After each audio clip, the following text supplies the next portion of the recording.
Hey everyone, welcome to Reduce Operating Costs in Your Data Center with Sustainable Storage by Design.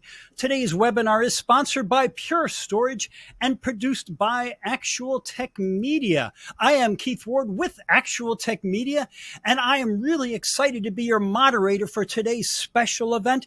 But first, we need to take care of some housekeeping stuff. What do you say? First off, we want your questions. Just drop them in the questions box there in your webinar control panel on the right-hand side.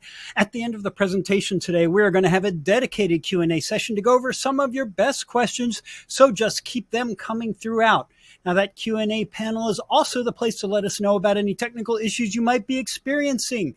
So if you can't hear or see something, if slides aren't advancing, any of that kind of stuff, just give your browser a quick refresh or two, and that should take care of it. If it does not, let us know in the Q&A panel, and we will jump right on helping you out.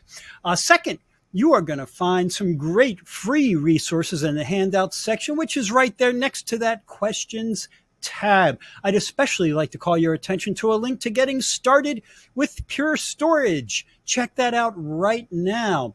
In that handout section, you're also going to find a link to the ATM Decisions Group, which is a panel of IT decision makers that you can apply to join to participate in more in-depth events and other opportunities. Also, make sure you take a look at the link to the ATM Events Center, which has our calendar of more upcoming events just like this one. Check them out, see what you like, and then sign up today. Next up, one of you is going to go home with a bit more cash in your pocket as we are awarding a $250 Amazon gift card to one of you listening to me right now. Of course, you do have to be in attendance during the entire live event to qualify for that cash. The official terms and conditions of the drawing can be found in the handout section that I referenced just a few seconds ago. Scroll to the bottom and you will find the link with the details right there. And with that, folks, enough of listening to me blather on. Let's get to the good stuff. It is my pleasure to introduce you to our presenters from Pure Storage. They are Brian Farrar, Product Marketing Director, Patrick Smith, Field CTO EMEA, a lot of letters there, and Don Kerouac, Technical Lead, Product Sustainability, and a serious cyclist, which I think is probably the most important title a person can have. I don't know about you folks, but that is my opinion. Brian is going to be leading this off today. So Brian, you have the mic, sir. Take it away. Thank you, Keith. I appreciate the intro, and it's exciting to be here. Thank you to Patrick and Don for joining us today. Let's go ahead and get started then. And Don, I'm going to start with you to kick it off for us, to maybe set some context, set the stage for our discussion. How big is the energy challenge for IT today? And what is the impact of data centers and specifically storage on energy usage? Hey Brian, and thanks for having me. Really enjoyed having this opportunity to talk about this. So just to set the stage a bit, over the next 2 years, data centers are expected to double their power demands due to surges in things like artificial intelligence, digital currency mining, the accumulation of data, longer retention periods, and then the high-res imaging that we all enjoy on our phones every year, getting better and better. And it's expected, again, in the next 2 years to go from the 1 to 3% where we are today to nearly 4% of all electricity generated worldwide. And then focusing a little bit more on the US, we're looking at about 6% of all energy generated in the US. So it's quite a big portion. And then within the data center context, if we look at states like California and in Texas, they have roughly 560 data centers combined. The energy used by those data centers is equivalent to over 5.5 million homes. So again, data centers eat up, a great portion of energy. And then one more comment on the to respond to your question, the storage as a percentage of overall data center energy consumption is about 20 to 25% today. That's where we estimate it is. So by reducing the storage energy consumption, we can kind of shrink the overall data center energy consumption, we estimate, by about 20%. And I expect we'll get into why that is the case as we move forward in our conversation. Absolutely. It's fascinating. You know, I grew up always thinking that the problem was cars and cows. And now it turns out, you know, we're the problem here in the IT industry. We're one of the big consumers. So I guess it's up to us to solve the problem. And maybe that's where we start to talk next. Patrick, now, sustainability is obviously a global issue, but I do recognize that different regions, different countries may have unique viewpoints or at different stages of maturity with regard to energy consumption, sustainability. What are you seeing from a global perspective, especially from your position in Europe? Yeah, it's a really interesting point, Brian.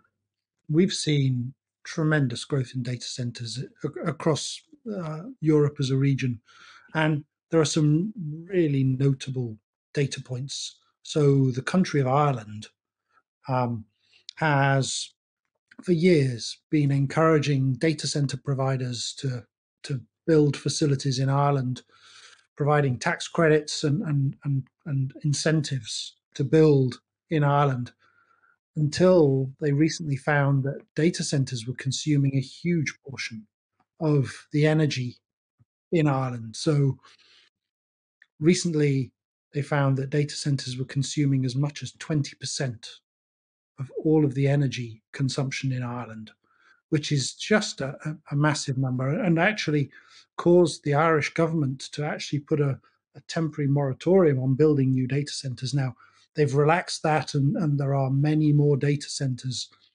under construction and in planning in Ireland. But it just shows you how significant the portion consumed by data centers can be for those regions that are really focused on it. Interestingly, kind of the flip side of that is we're seeing more and more countries putting in place regulation around energy consumption. And so, for instance, in Germany, they've put in very stringent regulation about how all businesses, including businesses in the data center space, have to reduce their energy consumption and show a path to energy consumption reduction, greenhouse gas emission reduction over a period of time. So, really huge topic over here. A lot of realization that people have potentially gone too fast too quickly, Mhm. and looking at what they can do about it. So compliance is obviously going to be a much bigger issue right now in Europe than it is stateside. But still, I can see these trends obviously starting in Europe and growing globally as we struggle with the challenge. Um, Don, you know, we focus on power consumption. Patrick just talked a lot about the challenges we're seeing in Europe and Ireland, power consumption, data centers. But sustainability is more than just improving electrical efficiency. Can you speak to the challenge of e-waste and what we're doing to control e-waste and reduce e-waste? We're starting with what is e-waste, I guess. Right, right. So again, e-waste is just the end of life product that no longer has, a use for a customer. So either the spinning disks, the array itself, any racks and so forth, that amounts to e-waste. Also, the failed components over the life of the product also play a role in this e-waste total Hmm. that we care about. All that typically is ending up somewhere in a landfill, or it needs to be disposed of properly, and that's not always happening. So the more we can reduce e-waste, the less environmental impact we'll have. So um, again, if you think about traditional IT buying and purchasing cycles, a lot of companies have gotten into this rhythm of they buy, and then within 4 to 5 years they're ripping and replacing and putting in something new. Hmm. So as you can imagine, that type of a cycle is generating a lot of e-waste when you're taking out an entire array, the rack, everything that goes with it, and then bringing in something new. So that's the challenge. Is we need to cut down on that if we're going to make a difference and have a sustainable solution. So what we've designed is a platform that is will never become obsolete. It can be upgraded modularly and non-disruptively and we can do that indefinitely. So again, going from this 3 to 5 year rip and replace model into something that can last 10 years plus. Just in that alone, we're reducing the amount of e-waste. But if we extend that to what else we're doing, we're also offering a subscription model where only the hardware that's required for the customer's needs on day one are provisioned and put into place to fulfill the subscription. Over time, only the equipment that's needed to meet the ongoing demand growth is added. We're never over provisioning, putting too much hardware on the floor, Mm-hmm. and allowing them to run just what they need.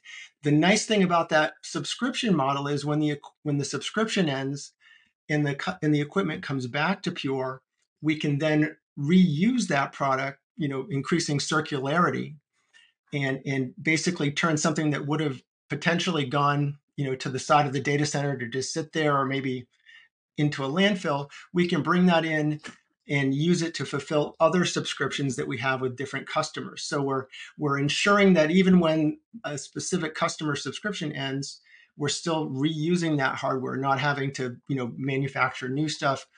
We're just reusing it. So that's another part of what we're doing as a way to solve this e-waste and sustainability over time challenge. That's fascinating, and I have seen the results of that already. Working trade shows. This has just been trade show season, and my booth was filled with e-waste from previous customer usages for our demo systems. So really proud of what we're doing there. Patrick, AI, we just, as I said, just came off trade show season, and every trade show I was at, every booth in the show floor talked some way or another about AI. The hype is clearly here, and everybody in our industry is talking about AI. But what makes AI workloads different than conventional workloads in terms of power consumption? Because I think this can be an issue for us. Yeah, it's the topic that's impossible to avoid talking about, isn't it? AI right now is you open, turn on the TV, look at your favorite websites, you're going to see something about AI. None of us, by the way, get paid unless we mention AI. I think I thought we got paid by the mention, so yeah. we're doing pretty well so far. And it's fascinating what's happening in the AI world right now. Certainly, there is. Firstly, there's almost a case of a fear of missing out. Everybody thinks they need to do AI, Mm-hmm. and many people are deploying AI environments either at hyperscale size or at enterprise level size, and typically, deploying an AI environment involves three main components. Firstly, massive amount of compute resources, where those compute resources aren't your typical Intel processors, they're GPUs targeted at specifically at AI use cases. Then you've got the storage to consume ever increasing amounts of data. And let's face it, people have been talking for a long time about the fact that the most important thing to build AI solutions is large amounts of good quality data. And then you've got the network to join it all together. Now, what's really causing a massive increase in energy demand and therefore greenhouse gas emissions is the power demands and the power draw of the latest GPUs. So, at NVIDIA's GTC conference recently, they announced their latest generation of GPUs that'll start shipping at the end of this year. Those can consume as much as 1.2 kilowatts each. And just to put that into perspective, when I was in my old life working in infrastructure and financial services, typically a standard CPU would be about 150 watts. So almost 10x the power consumption. Now, they can do a whole load more work than a standard CPU, but the energy consumption is huge. And it's leading us to seeing the reports from the likes of Goldman Sachs talking about AI potentially increasing that data center power demand by 160%. And actually, we saw We saw evidence of this in some reports from Microsoft on their Azure data centers, where they saw a significant increase in greenhouse gas emissions above and beyond what they were expecting, actually impacting their ambitions to get to net zero.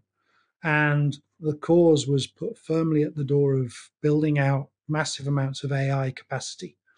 And so we're seeing now this realization that even the hyperscalers who have, proud ambitions to make use of renewable energy as much as possible are now finding that they can't access enough renewable energy to support their AI ambitions, and they're having to revert to fossil fuels, and that's driving up their greenhouse gas emissions. So really putting a lot of stress on power grids, on firms' ambitions in the sustainability space, and on energy producers.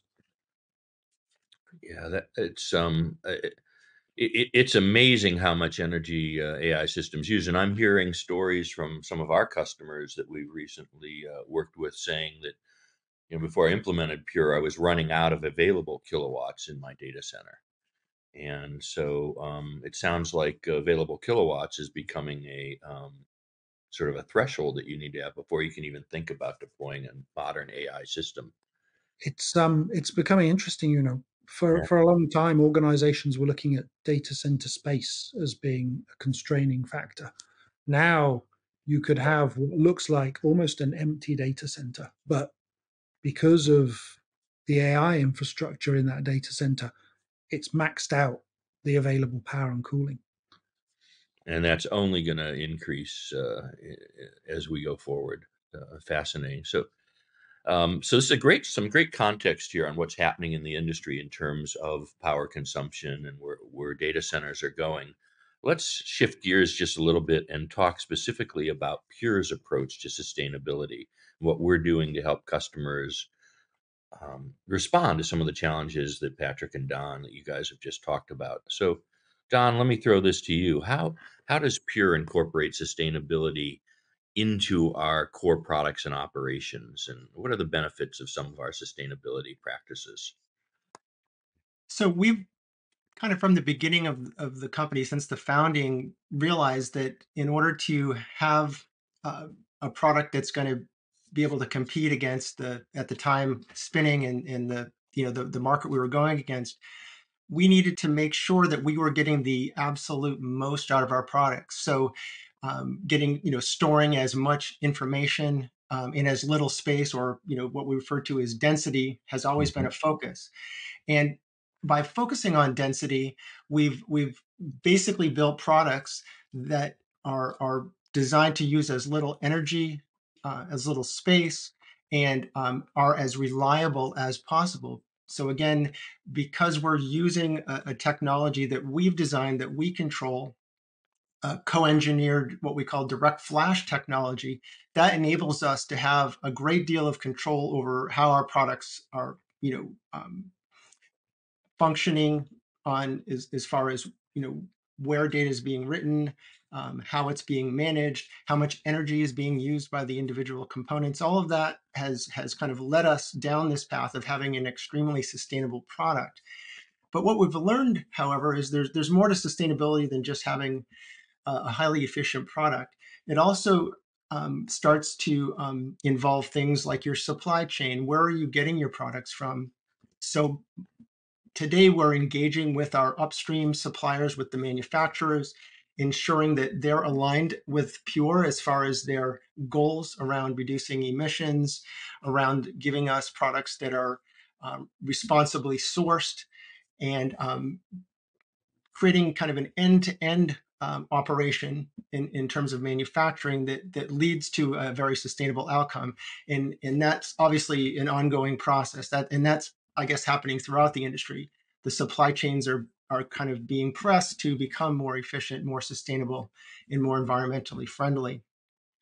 We've also introduced subscription models now, and I talked about those a little bit earlier, but because all the customer is purchasing is an outcome or a service level agreement, we're able to decide what hardware is used, how much, what's appropriate. And in doing so, we're only going to provision the most efficient solutions, the ones that use the least energy, consume the least rack space, and so forth, and allow us to kind of manage the hardware over time. The customer doesn't have to worry about that.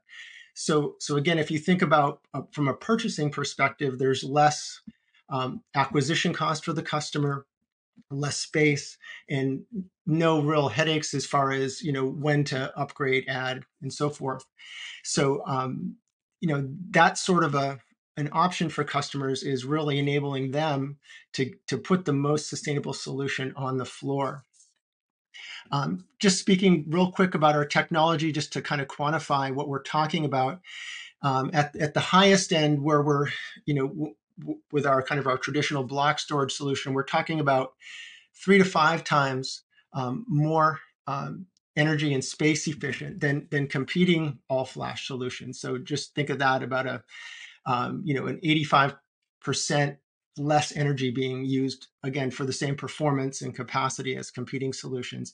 If we start to think about the other kind of, I would say, elephant in the room, spinning disk, there's still a ton of that out there. And spinning disk is even more inefficient in terms of the space it consumes, the energy it consumes. And we're talking about anywhere from 8 to 15 times more energy consumption from those products compared to the solutions that we've introduced, the FlashArray E family. It's designed to go after that disk market and basically take that extremely inefficient, energy hungry architecture off customer floors and do it in a way that still meets budgetary requirements for those customers. So we're not asking customers to spend a lot more to get that efficiency. We're simply gotten to a point now where we have products that go down and can compete directly against the spinning disk market. And really, it's a massive opportunity to eliminate a lot of energy inefficiency within data centers. That's really interesting. And there's some pragmatic impacts that I've seen as well. You talked about the density here in the slide, reducing the data center density. Independent of just the electrical consumption savings. I worked with one customer last year, a large financial institution that had their data center in a very expensive East Coast city in the US, where square footage is expensive. And by moving to Pure and reducing that density, I think they saved almost $1 million on the cost of their square footage alone, let alone energy savings in just the first year. So there's some real practical issues there. I was going to say, Brian, and right, we have a number of examples publicly, that we reference on it, within our website that talk about customers that, because of the space savings alone, have avoided or delayed needing to build new data centers. So just imagine, the impact. You're not having to build, new spaces, consume land, and so forth. So for some customers, yes, just the space savings alone is a huge benefit that, again, enables them to reduce their impact of their IT operations. You talked about, well, let me step back a little. I find it humorous. Every job I've ever had in the industry, we've talked about our secret sauce. That seems to be a term the IT industry has adopted for differentiation. And you mentioned one of Pure's secret sauces, which is the direct flash modules, they're DFMs. Can either you, Don, or Patrick comment on the magic of DFMs and why that architecture really drives greater density and energy efficiencies? I can, yeah. I mean, ahead, Patrick, I've been doing a lot of talking, Patrick. So yeah, of course. So, Brian, it's a really good question, and I think to understand what we're doing with DFMs, you need to realize where Pure have come from. So, a company that was founded in 2009 on the belief that all data should sit ultimately on flash-based storage, never had hard disk drives, never had spinning disks in any of our products. And so a vision for a world where all data sits on flash. Now, that journey started with us using commercial SSDs, off-the-shelf SSDs, which over time we realized were pretty inefficient, both in terms of performance, in terms of reliability, in terms of energy efficiency, just suboptimal. And so we looked at how could we do something better than an SSD? And one of the big tenets of everything we do at Pure is simplicity. And so we took a simplicity angle and applied it to the SSD and basically took all of the complexity out of the SSD. And what we ended up with was a module that basically has a whole heap of flash storage on it. And to be honest, not a lot else. And all of the intelligence that you would normally have in tens or hundreds of SSDs in a storage system gets moved up to the array level. And so you instead of having all of these black boxes that are SSDs and not understanding what's going on within those SSDs, and lots of componentry in those SSDs in terms of controllers, memory, all consuming power, we have a very simple approach with our direct flash modules, pretty much only hosting the flash itself. And then all of the intelligence is at a system level. And it means that we can be, firstly, way more efficient, especially in terms of power consumption, but also more consistent in terms of performance, better in terms of reliability. But it also, what I think is really interesting, gives us control of our own destiny. And so we've been able to push the boundaries of flash technology like nobody else in our industry. And we saw that many years ago when we introduced a low performance, high capacity flash with QLC technology. We were the first to bring that to the enterprise space. And then we've been on a journey now to increase capacities of our direct flash modules. And so, especially on the high capacity side, we've now last November released flash drives, direct flash modules that are 75 terabytes large. And just to put that into context, if you look at pretty much the largest hard disk drives that you get today, they're pretty much capping out at about 25 terabytes. So already we're at 3x the capacity of a spinning hard drive. We've announced that by the end of this year, we'll have 150 terabyte drives with ambitions to go up to 300 terabyte drives 12 months after that. And so because of our technology, we're in control of that journey. And every time we double the capacity of our drives, the incremental power consumption is marginal.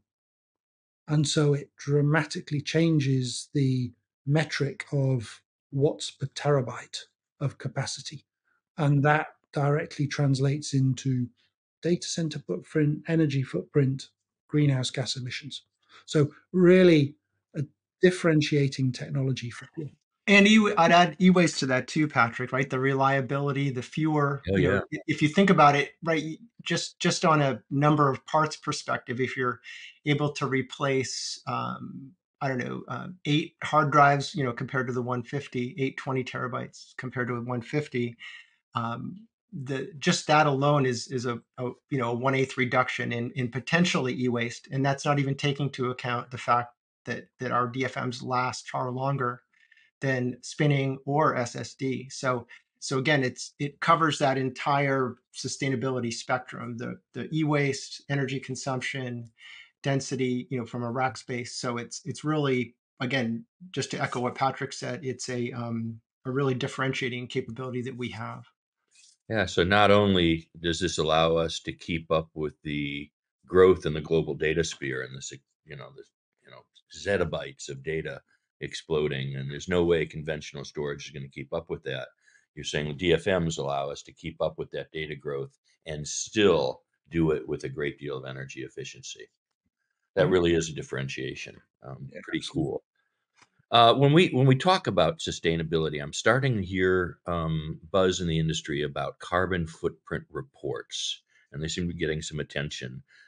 Don, I know you have spoken quite a bit here, but you are a sustainability guru. Can you tell us what these carbon footprints are, and a little bit about Pure's own commitment to transparency around decarbonization in our own manufacturing process, which You're absolutely right, Brian. And this is driven by our customers. Actually, our customers are looking or would like to be able to report to their greenhouse gas emissions folks. They want to be able to tell them how much energy they're using, and then in turn, what's the amount of CO2 that's being generated, not only during the use of the product, but when it's manufactured. So that upstream emissions impact that I spoke about. And so the customers, again, need the information. They need it for every product. They have been asking for a number of years now. So to provide the maximum amount of transparency, we've done in 2021, we did a product lifecycle analysis on FlashArray X70, and we use that as the basis of our analysis to get to a carbon footprint report. Again, you've got a slide up showing what the report looks like. And it shows not only the use phase energy or the amount of kilowatts used over the course of a year, but it also provides the amount of emissions associated with manufacturing that individual product. And both of those are important when doing your greenhouse gas emissions reporting. So that's kind of the direction we took. We've done it for all our FlashArray and FlashBlade products. We've also done these reports so that they reflect the regional shipping characteristics. So if you're a customer in Europe, we've got a report that focuses on Europe and what that might look like. And then for the US, we have a US report that also shows what those emissions look like. All of it based on an LCA that we've completed a few years back. And if I could just get a shout out for the current work we're doing, we also have 2 new LCAs in process that we hope to complete by end of year that will further update and enhance this information that we're passing along to customers. So it's a never-ending process to kind of get this information right. And again, we feel like we're leading the way in this space, and we feel like it's an area that we're not going to be able to stop focusing on anytime soon. no, and I imagine these are the type of information that is increasingly demanded of vendors like ourselves when folks are doing data center architectures. Yeah, that's particularly true. And Brian, we're seeing that, especially in Europe, where this is exactly the kind of information that people need to then feed into those regulations that I was talking about earlier. So becoming a crucial data point for organizations. Now, I've heard when you talk about reducing carbon footprints, I've heard folks say, well, we're using renewable energy as a means to help reduce that carbon footprint. Can you talk a little about some of the gotchas, some of the calculations that our listeners probably need to understand around claims of renewable energy powering data centers or hosters or hyperscalers? Don, maybe you can speak to a little bit of that. Yeah, I'll start out. So what I would say is using 100% renewable energy certainly addresses emissions from a operational or a use phase perspective. So, when you run the product, sure, that's helping address that problem, but it still doesn't solve the 2 problems that we mentioned earlier. Number one, there's a limited supply of energy in general, whether you're generating it yourself, whether you're buying it from a renewables provider. It still doesn't mean that energy is unlimited, and that has a cost to it. So it's not simply about having no emissions or using renewable energy. It's about making sure that you can afford to keep using it to grow your business and so forth. So obviously you want to minimize the amount of energy you're using, whether it's renewable or not. The other thing I would mention about this is that when we start focusing on the manufacturing piece of it, there's a lot of, I would almost call it FUD out there that claims that spinning disk has lower embodied carbon by a significant margin than solid state. And what we're finding is over the past, I would say 4 to 5 years, the gap between that embodied carbon between solid state and spinning disk has greatly narrowed. It's come down, I would say it's about 2 to 1. I read an article not too long ago that claimed it was like a 30x difference, and it's nowhere near that today. So solid state's really closing that gap, and so even the embodied carbon within the product on a per gig stored basis is narrowing. And so when we talk about, our products and the fact that we're the most dense, on a per media basis, I think that that's becoming a non-issue, as far as spinning versus solid state is concerned. So again, when you're seeing claims that, oh, spinning disk doesn't have any embodied carbon, or it's got very little compared to solid state, keep in mind the source of that information, and the fact that, again, it's changed dramatically over the past four or so years. So that's what I would start with anyways. Now, the industry obviously evolves, and clearly it evolves in energy efficiency as well as in performance and latency reduction and everything else we typically talk about in data center environments. So that's good. That's good to know. There is some FUD out there. Thank you for explaining that. Um, Another thing I wanted to ask, and maybe go right back to you on this, Don, which is what are some of the improvements being made in how we report sustainability? I know we have a Pure One sustainability assessment dashboard, and can you talk a little about what that is and how that helps inform customers really where they're at with their energy consumption? Sure. And I think that's one of the things that customers really like about using Pure Products is that we're building visibility or transparency around emissions right into the interfaces that they're using to manage their data centers, their storage estates, if you will. And so what one cool thing that we're doing with Pure One is our sustainability assessment dashboard. We're going to be bringing the upstream manufacturing, the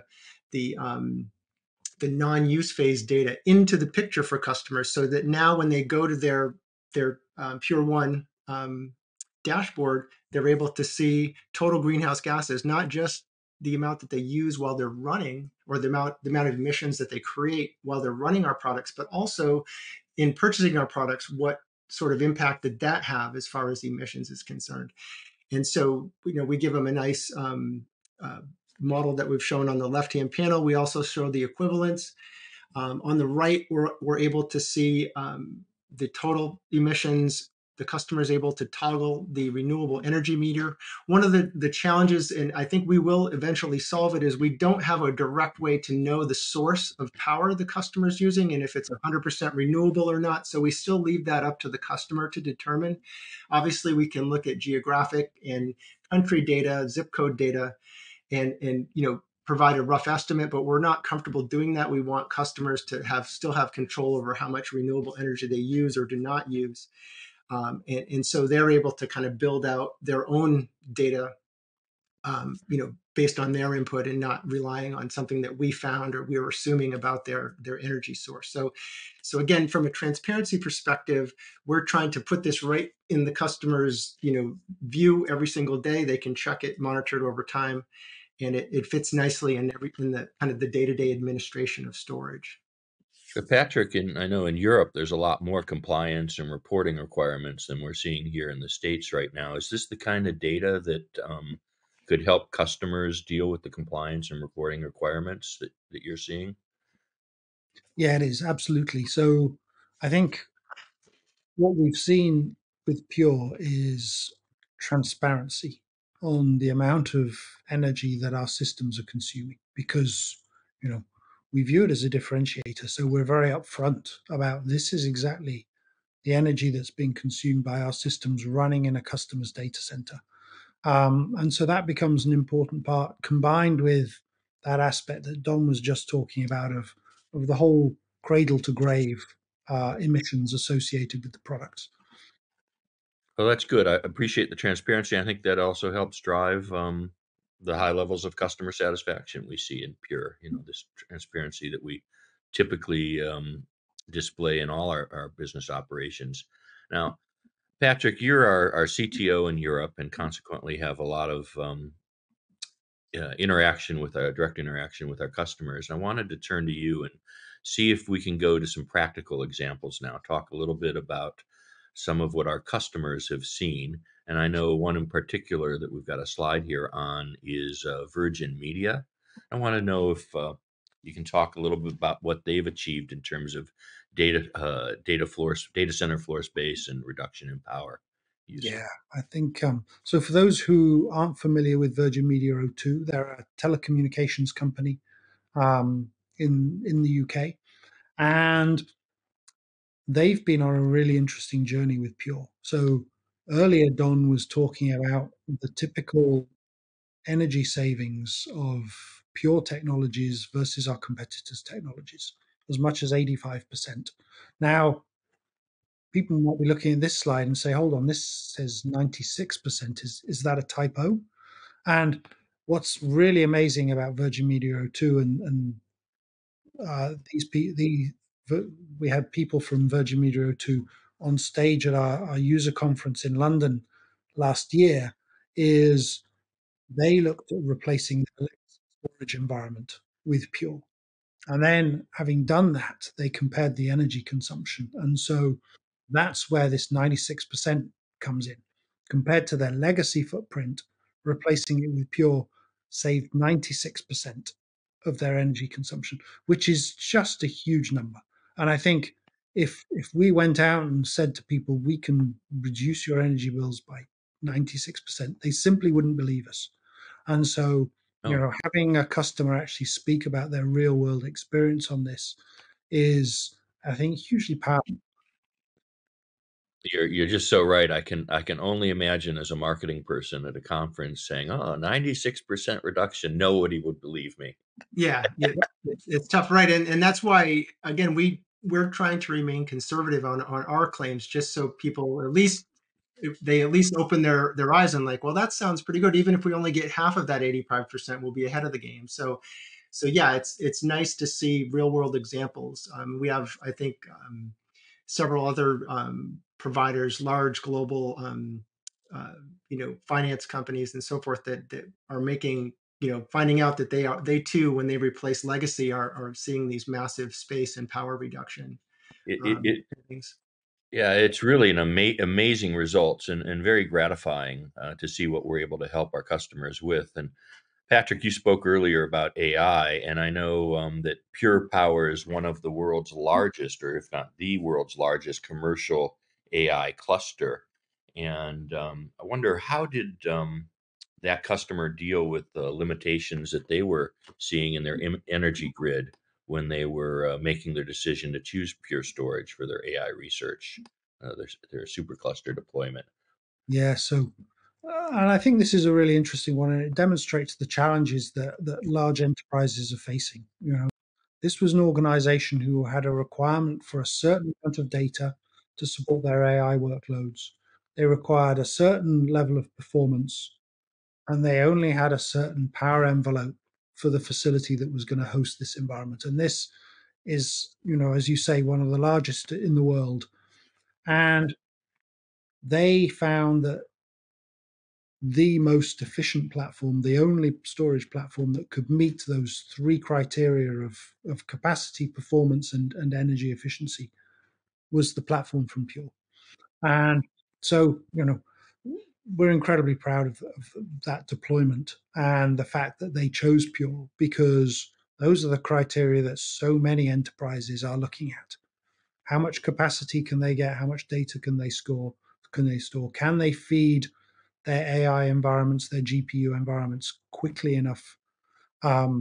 Firstly, to keep them busy, and secondly, to get insight into that data as quickly as possible, or to train their models, and then thirdly, hit their power targets. Yeah, it's we've been on for a little while now, and I think it's probably time before we wrap up to take a couple of questions from the audience, and then we're going to come back and I'm going to ask each of you for some final conclusions to leave our listeners with. So, Since we're on the topic of AI, I'm looking at this question that's just come in. I think we've scared some people about the ability to run AI in their existing data centers because of the energy requirements. So, Patrick, maybe you can reassure this customer who says, how am I going to find the power I need to run AI projects now that you've told me everybody's running out of power? Any suggestions here on the best way to approach that? Yeah, well, I think there are certain areas where you can make a difference and others where you can't. Firstly, as we talked about earlier, GPUs consume a huge amount of energy. Making sure that those GPUs are used effectively is really key, because if you're not, you're burning energy for no value. So keeping GPUs active, that means having, fast network, but also fast storage to feed data into those GPUs as quickly as possible. But then also looking at where you're storing the data, how you're storing the data, and how you're predicting the growth. One of the things we've seen in the world of AI is very unpredictable growth. And, I think organizations need to take the risk out of building their infrastructure, especially from a data platform perspective, by only deploying what they can see as demands in front of them, rather than deploying maybe 5 years worth of capacity up front that's burning energy in the data center for no reason. And so we talked about a subscription model earlier. That subscription model is a perfect alternative to buying and owning assets in the data center that you may or may not need, and allows you to just pay for what you're consuming. Excellent.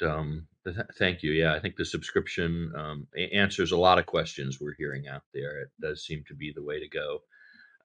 One other question before we, cognizant of time here, before we run out. Let me throw this one to you, Don, since we were talking about e-waste earlier.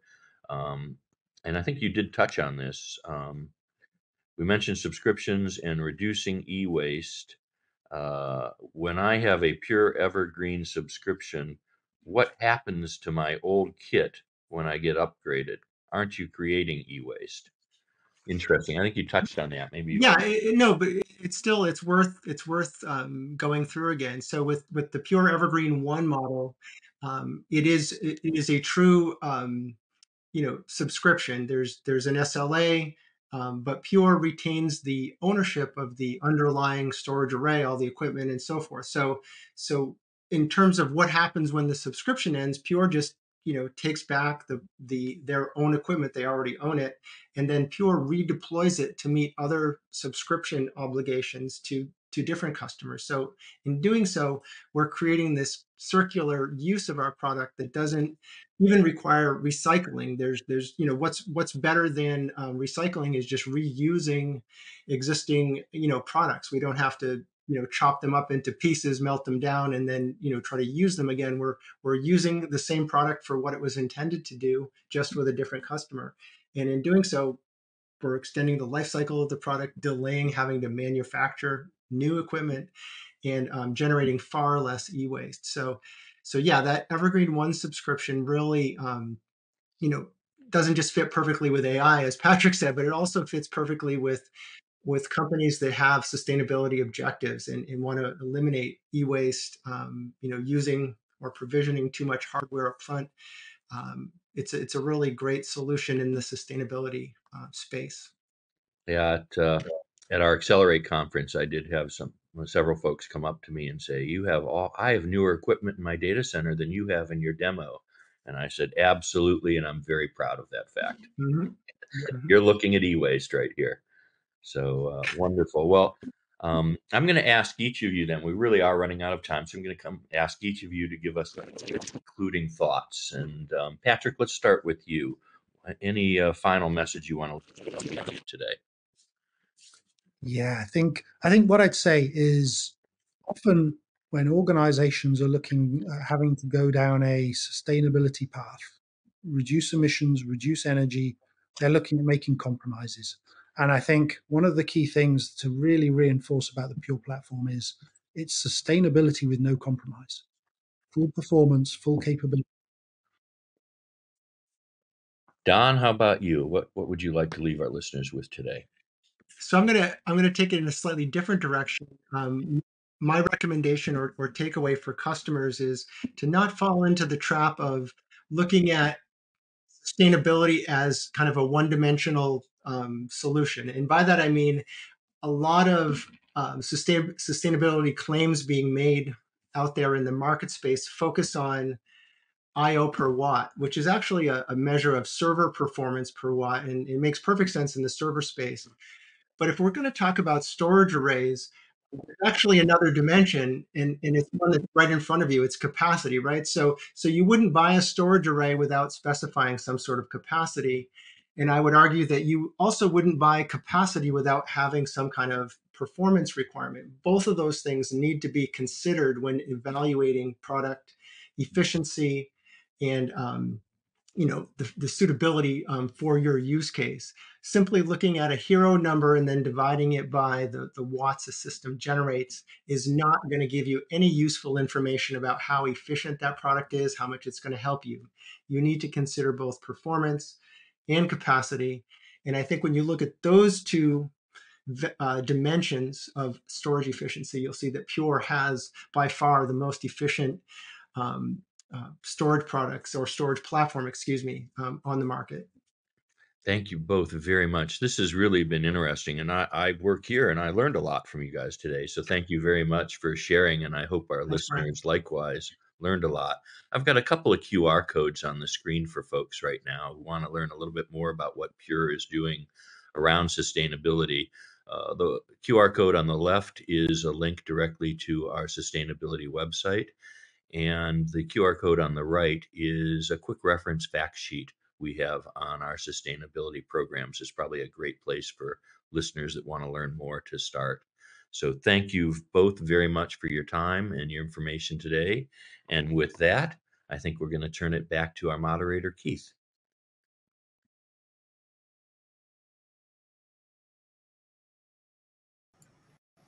Thank you so much, Brian. And I am totally with you. I learned so much today from this discussion of sustainability. So much that I didn't know. It was highly educational and just a spectacular session.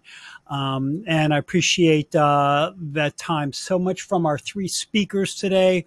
And it was just a delight. Now, I did want to mention that for those of you who didn't get your questions answered during the session, don't worry, because Pure Storage will be reaching out to you to follow up. There was a bunch of questions that were asked. You folks were really engaged with this topic.